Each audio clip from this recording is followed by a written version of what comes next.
Bonjour et bienvenue dans Plaisir de Scrap by Karine. Aujourd'hui, je vais vous montrer ma carte anniversaire. Donc, j'ai pris du papier gris granit qui fait 5 cm de large.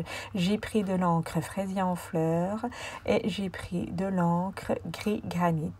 J'ai utilisé mon set de tampons quiétude champêtre et j'ai utilisé la petite fleur. Je vais tamponner donc cette fleur dans la couleur gris granit. Ça fera du ton sur ton. Vraiment, cette fleur, je l'adore. Vous la reverrez sur d'autres projets parce que je trouve qu'elle est très facile à travailler.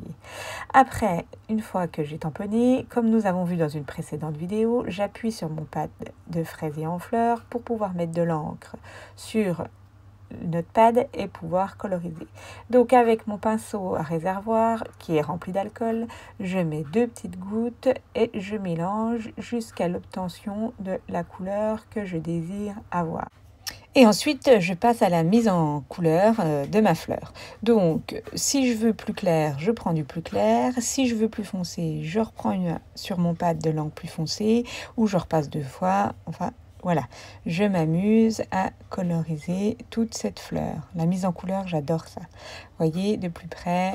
Et grâce à l'alcool, le papier gondole pas parce que ça sèche beaucoup plus vite. Donc, le papier n'a pas le temps de gondoler.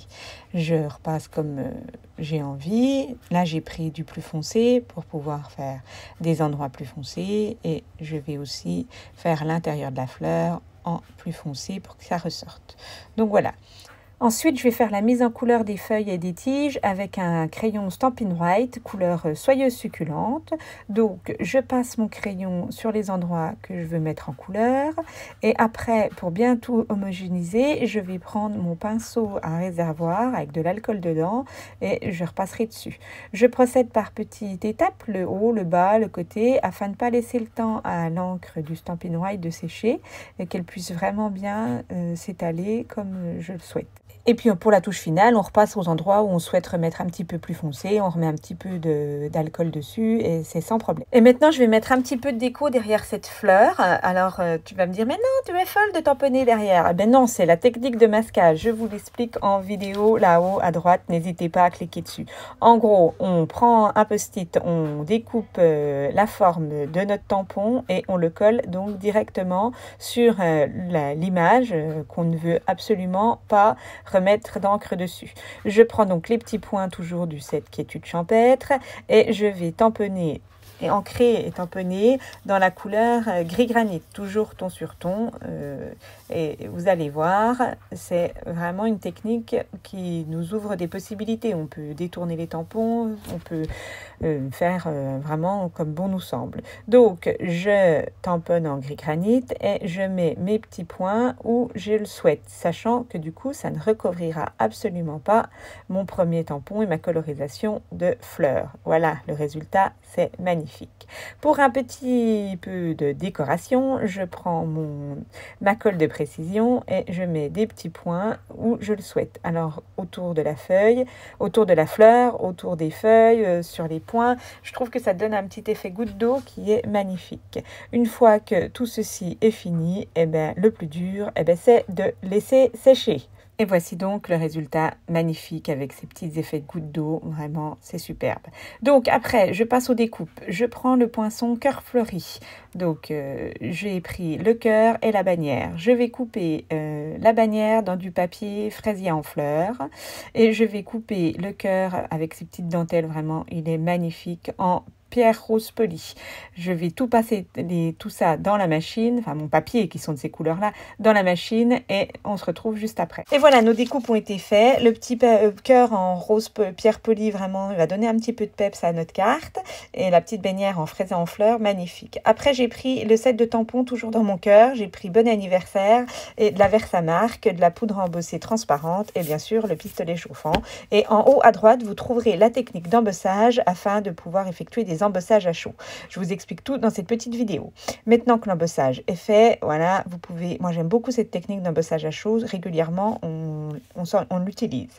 Donc, ne pas hésiter à s'en servir, surtout pour des petits messages qu'on met dans des petits bannières. Après, je prends ma base de carte. C'est une carte simple, hein, pas une double. Donc, c'est une A4 coupée en 4 en gris granit. Je mate avec du papier Design des Incolor et un petit bout de ruban fraisier en fleurs.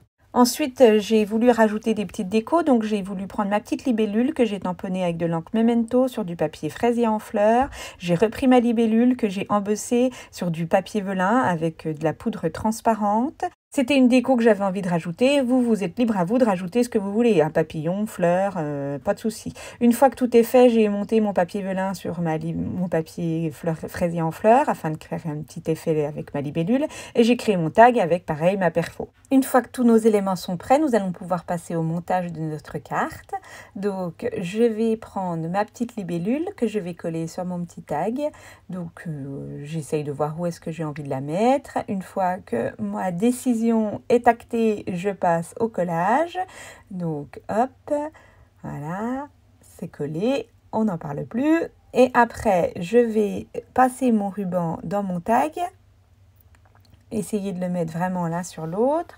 Et je vais, avec un petit papier double face que je mets derrière mon papier design, hop, coller mon ruban derrière ce papier design qui sera collé, lui, donc c'est le papier de matage qui sera collé sur ma base de carte gris granit.